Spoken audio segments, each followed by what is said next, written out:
What is up, everyone? Welcome to the FA podcast. Happy Football Saturday. Apologies for missing the show yesterday, but getting it done Saturday morning here. It's back together.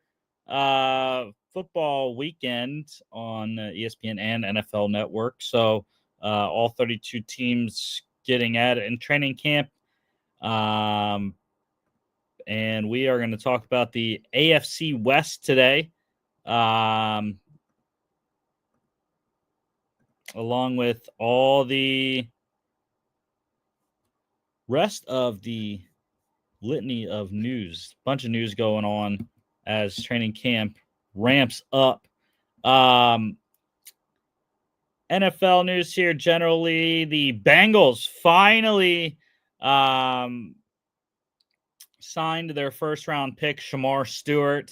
He got his fully guaranteed deal there. So that saga is over, and they can finally focus on Trey Hendrickson now. The one lone remaining draft pick from this year's draft is Browns' second-round rookie running back, Quinshon Judkins. So the Packers have a new throwback uni.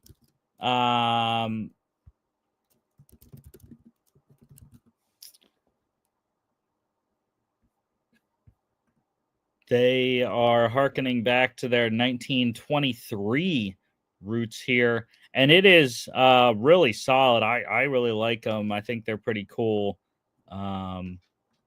Take a look at them here. So this helmet is sick. It looks like the leather helmet, but it's the current day hard helmet there. There's a better picture of the helmet. You can see the logo there, and then the brown and the navy are pretty cool. Jordan Love looks pretty solid there. So I like them. I'm not sure what the Green Bay fan base thinks about them, but I definitely think they're kind of cool. So that's just me. Congrats to Browns linebacker Jordan Hicks. He has retired after a lengthy career.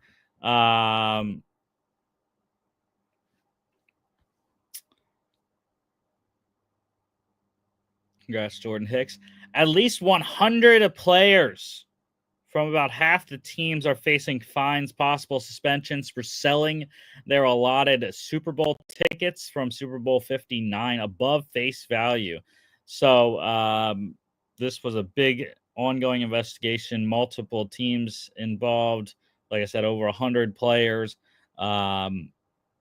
Players are starting to accept the fines, though. They're being fined 1.5 times face value of the tickets, and they will lose their allotted Super Bowl tickets for the next 2 Super Bowls. If the player is playing in the Super Bowl, they still may purchase tickets. They will not be receiving any allotted tickets from the league. And if someone declines the fines, then they will be suspended by the league.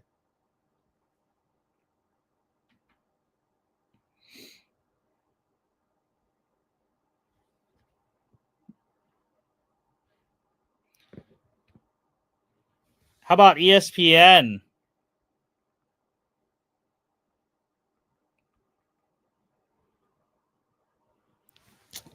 They are purchasing NFL Network's NFL Red Zone for over $2 billion. That is ridiculous for a show. Not even a network, a show to be bought for that much money. Scott Hansen does a great job. The NFL Network, the Octobox, as they call it there. But ESPN looking to take over NFL Red Zone now. Injuries that time of year, training camp. Bears rookie wide receiver Luther Burden III. He has a soft tissue injury. He is currently day-to-day. The Jets, big scare for them. Quarterback Justin Fields dislocated his toe. He is day-to-day, but back practicing already, it looks like. The Cowboys right tackle Terrence Steele. He has a high ankle sprain. He's going to be out a few days. Per me, that's the biggest weakness on the Dallas offensive line. So One to watch there with Terrence Steele. Vikings, big time news. Wide receiver Justin Jefferson has a mild hamstring strain and is week to week. Not great news for JJ there. Falcons, wide receiver Darnell Mooney. He has a shoulder injury. He's going to miss a few weeks there. Couple releases. The 49ers releasing running back Israel Abanikanda. The Raiders, big time story out of Vegas. They released defensive tackle Christian Wilkins. After just 1 year into his 5-year, $110 million deal, they signed him in 2024.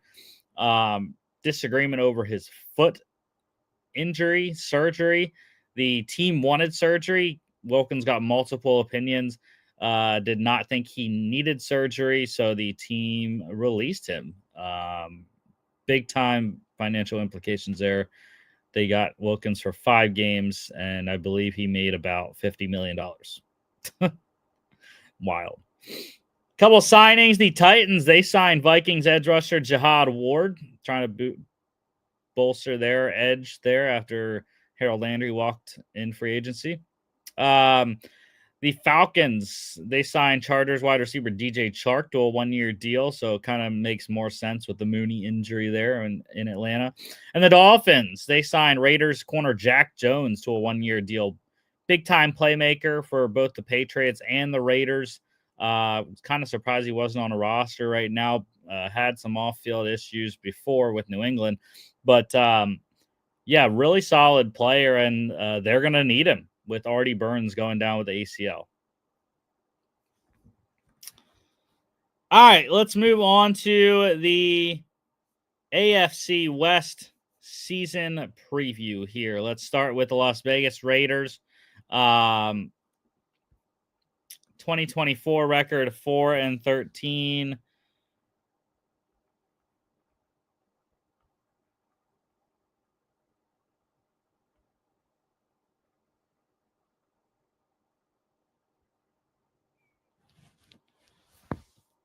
The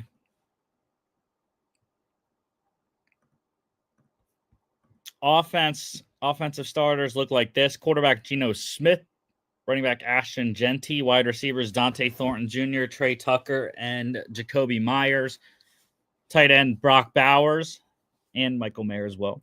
Left tackle was Colton Miller. Left guard Dylan Parham. Center Jackson Powers Johnson. Right guard Alex Kappa. And right tackle DJ Glaze. Defense sets up defensive ends Max Crosby and Malcolm Kuntz. Defensive tackles Adam Butler and Lecky Fotu. Linebackers Jermaine Pratt and Elandon Roberts. Corners Darian Porter and Eric Stokes. Nickel is Darnay Holmes. Strong safety is Jeremy Chin. Free safety is Isaiah Polamalu. Special teams, punter AJ Cole. Kicker Daniel Carlson. Long snapper Jacob Bobenmoyer. Your punt returner is wide receiver Trey Tucker, and your kick returner is wide receiver Tommy Malott. So I kind of like this team here. They're going to be an interesting one for sure. The wide receivers still are an issue. I mean, Jacoby Myers has been pretty solid, but they're asking a lot from young players, and Trey Tucker has been primarily a special teams ace. Rookies Dante Thornton and Jack Besh as well as a bunch of journeymen on the roster as well. I like the O-line. The O-line's solid. Hopefully, they should be able to get this run game going with 6th overall pick, Ashton Genty there. The defense scares me a little bit. Obviously, the Wilkins injury makes this D-tackle room very light in terms of quality, starting experience there. I like the linebackers, Pratt and Roberts. The secondary should be sneakily good with rookie Porter. Stokes has a lot to prove as a former first-round pick with Green Bay. And Holmes, I think, is a solid nickel. They brought in Chin as well. Let's go to let's get to the schedule here. Week 1 at the Patriots. I have that as a loss. They lose at home against the Chargers. Monday Night Football. At the Commanders, I think they lose that one as well.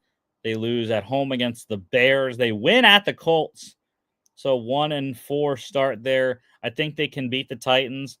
2-4. They lose at the Chiefs, so 2-5 into the bye. 0-2 in division. Week 9, week 8 bye. I love that. Right in the middle of the season. Week 9 at home against the Jags. I'm gonna give the Raiders the win there. Might be an upset, but I'll go 3-5 there. At the Broncos, Thursday Night Football, they lose 3-6, 0-3 division. I think they lose at home against the Cowboys. Monday Night Football, 3-7. They win at home against the Browns, 4-7. They lose at the Chargers, 4-8, 0-4. They lose at home against the Broncos, 4-9, 0-5. They lose at the Eagles, 4-10. They lose at the Texans, 4-11. They beat the Giants on a Saturday, 5-11. And I don't think the Chiefs are going to play for anything, so I think they get 6-11 here. That is 1-5 in division for me for the Las Vegas Raiders this season.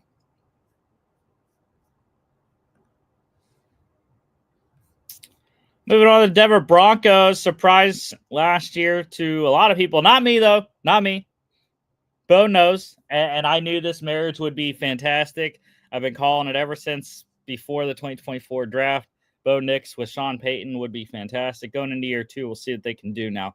Offensively, quarterback Bo Nix, running backs J.K. Dobbins and R.J. Harvey. Fullback is Michael Burton. Wide receivers Cortland Sutton, Marvin Mims Jr., Devon Vele. Your tight end is Evan Ingram. Left tackle Garrett Bowles. Left guard Ben Powers. Center is Luke Wattenberg. Right guard Quinn Miners. Right tackle Mike McGlinchey. Very solid offensively. Again, kind of like the Raiders, the wide receivers scare me a little bit. Sutton really has been asking for a running mate, and they're hoping that Marvin Mims can step up. I believe this is year 3 for him. And third rounder Pat Bryant out of Illinois as well, and Evan Ingram. They got more of a move tight end there. Defensively, defensive end Zach Allen, John Franklin Myers. Nose tackle is DJ Jones. Outside linebackers Jonathan Cooper and Nick Benito. Inside linebackers Dre Greenlaw and Alex Singleton. Corners Pat Surtain II, the reigning defensive player of the year. Riley Moss. Nickel is Jade Barron. Strong safety Talanoa Hufanga. And free safety is Brandon Jones. Special teams, rookie punter Jeremy Crawshaw, kicker Will Lutz, long snapper Mitchell Fraboni, and your punt and kicker turner is wide receiver Marvin Mims Jr. there. So this defense, one of the best defenses in the league. They got even better this year with the drafting in the first round of Jade Barron.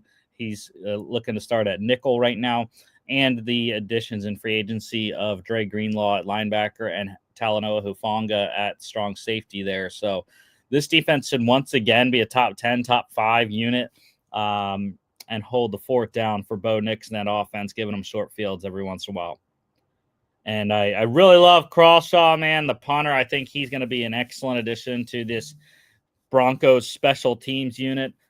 Booming leg. I saw him in Mobile at the Senior Bowl, and really wanted one of my teams to draft him, but Broncos ended up drafting him. I think that was in the 6th round.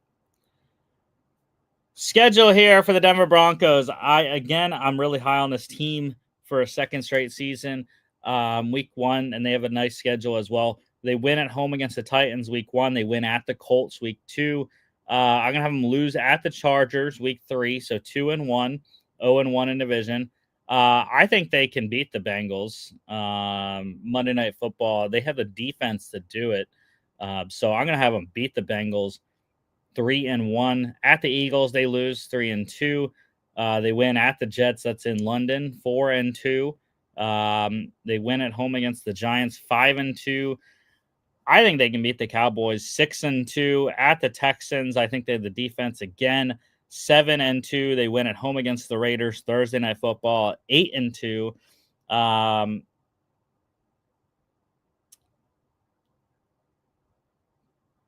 I don't know if they can beat the Chiefs, though.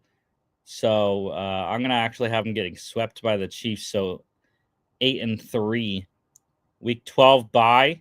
Really solid. 8-3. That is 0-2 in division. Or 1-2 in division.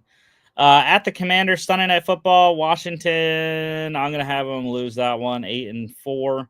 At the Raiders, 9-5. They win that one. They lose at home against the Packers, 9-6. They win at home against the Jags, 10-6 or 10-5.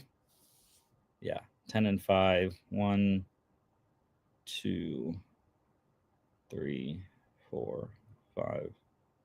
Yeah, 10-5 there. They lose at the Chiefs on Christmas, 10-6, and I think they split with the Chargers, so 11-6. The Broncos last year 10-7, so I have them 1-win improvement. In division, I have them going 3-3, splitting with the Chargers, sweeping the Raiders, and getting swept by the Chiefs. So really solid season there for the Denver Broncos. On to the LA Chargers. Last year, 11-6, finished second in the division, losing in the playoffs to the Texans. Offensively, quarterback Justin Herbert, running backs Omarion Hampton and Najee Harris, fullback is Scott Matlock, wide receivers Trey Harris, Quentin Johnston, and Ladd McConkey, tight end Will Dissly, left tackles Rashawn Slater, left guard Bradley Bozeman, center Zion Johnson, right guard Mekhi Becton, and right tackle is Joe Alt. Defensive end Deshaun Hand, nose tackle is Tahir Tart, defensive tackle Otito Ogbania, outside linebackers Tuli Pelotu and Khalil Mack, inside linebackers Deion Henley and Junior Colson, corners are Dante Jackson and Cam Hart, nickel is Tarheeb Still, strong safety Derwin James Jr., free safety is Alohi Gilman, special teams punter J.K. Scott, kicker Cameron Dicker, long snappers Josh Harris, your punt and kick returner is wide receiver Darius Davis. So this, again, is another very solid team. I think the AFC West has a great argument for being one of the best, if not the best divisions in the league, depending on the Raiders, obviously. But their three teams, the Chiefs, the Broncos, and the Chargers, are very, very solid and should all three push for the playoffs this year once again. I really like this offense, though. The additions of Hampton and Harris in free agency, Becton solidifying. We'll see if he can replicate what he did in Philly with a different O-line coach. Though, it's the wide receivers have a lot to prove. Johnston in year 3, I think this is year 4. Year 3, I think it is. Made some steps last year. I was impressed with how he did after his terrible rookie season. But second rounder Trey Harris this year, adding to Ladd McConkey, who was a fantastic second round pick last season. The tight end position, I struggled to see a lot of production coming from that. Will Dissly had a great season last year, but can he replicate? They also signed Tyler Conklin from the Jets as well, so we'll see who ends up kind of making the push there at tight end. Defensively, the front seven, or the defensive front, the D line doesn't really scare me. Hand, Tart, and Ogbania. I like Tart a lot, but the other guys inside there don't really scare me. And we'll see. We'll see if the lack of Joey Bosa gets this team. Tui Pelotu has been a good addition as a second rounder a couple years ago, and Mac continues to pump out solid seasons there. Colson, a lot to prove going into year 2, as I think he was a 5th round rookie last year. I can't remember. But Colson, they got a lot of young guys on that defense. Schedule for the Chargers is a wild one. We'll see. At home against the Chiefs, that's in Sao Paulo. I want to say the Chargers win that, but I'm not totally sure that they will. So I'll have them lose that one in Sao Paulo. At the Raiders, they win Monday Night Football, so 1-1. I had them beating the Broncos early. So 2-1, 2-1 in division as well. That's tough. 3 straight division games to start the season and stuff. Then they get a little bit of reprise. They go to the Giants. They win 3-1 at home against the Commanders. It's a long trip for Washington, so I'm going to have them win 4-1. At the Dolphins, they win 5-1. They win at home against the Colts 6-1. They win at home against the Vikings Thursday Night Football, 7-1. At the Titans, they win 8-1. I'm gonna have them lose against the Steelers Sunday Night Football, 8-2. At the Jags, they win 9-2. Week 12 bye. They win at home against the Raiders, 10-2. They lose at home against the Eagles Monday Night Football, 10-3. I am gonna have them split with the Chiefs though. Split with the Chiefs and the Broncos. So win at the Chiefs. I think I'm at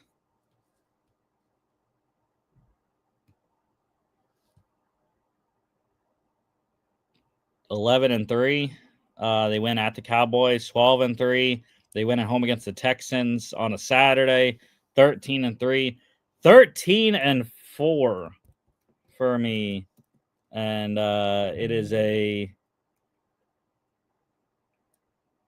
4-2 divisional record for me. The schedule sets up very nicely, and I think the Chargers have a very good shot at beating a lot of the teams on this schedule. They don't face a ton of hard opponents outside of the division, with the Eagles, the Steelers, and the Commanders, and even the Vikings. They get them all at home.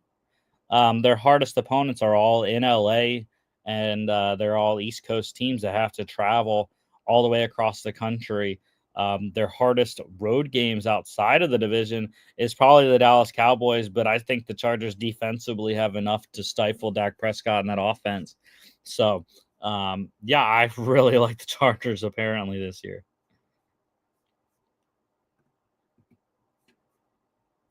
And finally, let's go to the Chiefs, the reigning AFC champs, 15-2 last season. Very stellar record on a wild, like 8-0 one-score game record, or 11-0, something like that. It was crazy. Offensively, quarterback Patrick Mahomes, running back Isaiah Pacheco, fullbacks Carson Steele, wide receivers Xavier Worthy, Hollywood Brown, and Rashee Rice. Tight end Travis Kelce, left tackle Josh Simmons, left guard Kingsley Suamataia. Centers Creed Humphrey, right guards Trey Smith, right tackle is Jawan Taylor. The Taylor thing is still a mystery. I don't know how they are going to start him again. The penalty machine himself. They got a lot of question marks on that line outside of Humphrey and Smith. Can Simmons get healthy enough in time to steal the left tackle job? Will Suamataia work at guard? And how long will Rashee Rice be suspended? Will Hollywood Brown be back fully healthy in time? You know, I think there's a lot of question marks on this offense. What you do know is you got 15, you got 87. That's what you do know. So, although Travis Kelce had his worst statistical season of his career last year. Defensively, Steve Spagnuolo still rolling this unit along. Defensive ends George Karlaftis just got paid. Mike Dana. Defensive tackles Chris Jones and Mike Pennell. Linebackers Drew Tranquil, Nick Bolton, and Leo Chenal. Corners Jalen Watson and Christian Fulton. Nickel is Trent McDuffie. Strong safety Jaden Hicks. Free safety Brian Cook. Pretty young defense, but they have continued to be one of the best units in the league under Steve Spagnuolo. Special teams, punter Matt Ariza, kicker Harrison Butker, long snappers James Winchester, punt and kick returner is wide receiver Nico Remigio. Schedule-wise for the Chiefs, theirs is a wild one. A ton of primetime and special games on their schedule. So you really got to make sure you know when you're playing if you're a Chiefs fan. Make your plans. Week 1 at the Chargers. I have them winning. Sao Paulo, Brazil. They also win at home against the Eagles. Week 2 in the Super Bowl rematch. At the Giants, they win Sunday Night Football. Week 3, they win at home. Or I'm going to have them lose, actually, at home against the Ravens. Week 4. So 3-1. At the Jags, Monday Night Football, they win 4-1. I'm going to have them win at home against the Lions. Sunday Night Football, 5-1. Win at home against the Raiders, Week 7, 6-1. They win at home against the Commanders, Monday Night Football, 7-1. They lose at the Bills, big time matchup, 7-2 going into the Week 10 bye. I like that. They win at the Broncos, Or they lose at the Broncos, I should say.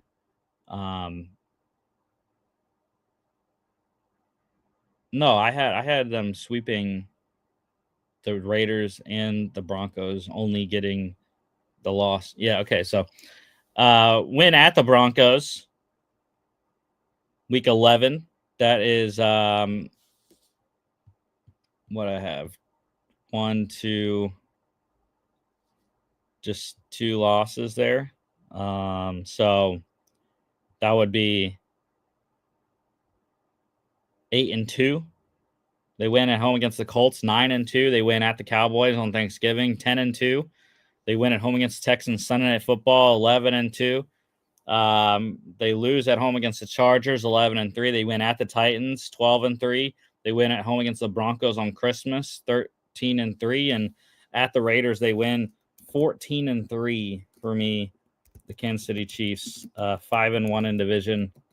And yeah, they win once again, the AFC West. And that Bills loss, though, could come in handy for Buffalo to get the number 1 seed. 14-3, 5-1 here for me.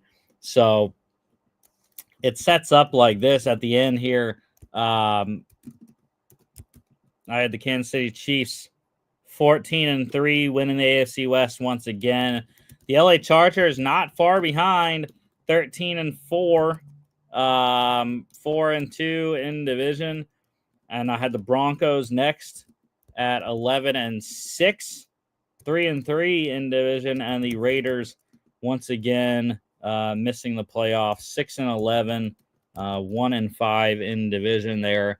But improvement for all the teams except for the Chiefs. Chiefs rolled back 1 win. Chargers improved by 2. The Broncos improved by 1.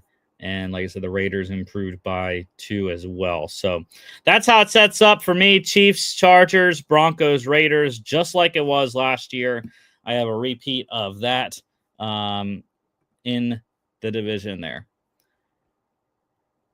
And that is the show for today. I'm not seeing any other news on the X feed there. So don't forget to follow us on all our social media at FAA Podcast, Instagram and X, FA_bets on X as well. FAApodcast.com is our website. Check us out here on YouTube, Facebook, X, and Instagram, as well as Spotify, Apple Podcasts, iHeartRadio, and TikTok at FAA.podcast. And next week, we will have a game to recap. Hall of Fame game goes down on Thursday night between the Chargers and Lions, I believe it is. And really excited to have football back. First preseason game of the year is always special. And next Friday, we'll be talking NFC North and ACC preview. Make sure you check us out on Monday as well. We should have a show, hopefully. And it'll be the AFC, or the NFC, I should say. It'll be the NFC South, I believe, if I am correct. Yes, the NFC South and the American Conference preview there on Monday. Thanks, and we'll see y'all then.